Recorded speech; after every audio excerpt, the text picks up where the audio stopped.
ছাড়ো আমাকে, ছাড়ো, ছেড়ে দাও আমাকে, ছেড়ে দাও, দয়া করে আমাকে মেরো না, আমার থেকে যা আসে সবগুলি নিয়ে নাও, তারপর আমাকে ছেড়ে দাও। আমার তোমাকেই লাগবে খাবার জন্য, আমাকে খেও না, আমি তোমাকে অন্য কিছু দিতেছি খাবার জন্য। এই নাও বিস্কুটগুলো খেয়ে নাও।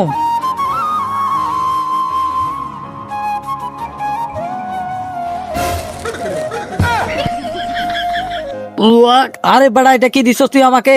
মেরে ফেলো একে।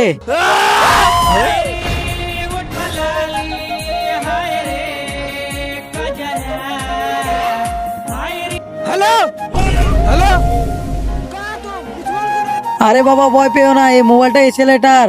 এখন এর কি করব? সর্দার, এর মেরে খেয়ে ফেলি। যাও, মেরে ফেলো। তার আগে মাকে তো আমরা সবাই ভালোবাসি, আজকে দেখবো সেই মায়ের জন্য কে কে ভিডিওতে লাইক দিয়ে চ্যানেলটা সাবস্ক্রাইব করে দেয়। আসলে আমি দেখতে চাই তুমি মাকে কতটা ভালোবাসো, আর কমেন্টে অবশ্যই আই লাভ ইউ মা লিখে যাবে। দাঁড়াও বাবা, এই ছেলেটা অনেক সুন্দর লাগতেছে, এর সাথে আমার বিয়ে করাই দাও। ঠিক আছে, আমি এ বিয়ে করতে চাই না। আরে মালা পরা। দেখুন ইন্সপেক্টর সাহেব, হ্যাঁ আমার বউ চলে আসছে আমাকে বাঁচানোর জন্য। এই ছেলেটা আমার জামাই, এ আমার খেলে কোন মেয়েকে বিয়ে করতেছে, গ্রেফতার করে ফেলেন একে। আরে এগুলো সব মিথ্যা কথা, আমি কিছু করি না, এরা আমাকে জোর করে বিয়ে দিতেছে। আরে চল ছাড়া, যা বলার জেলখানায় বলবি।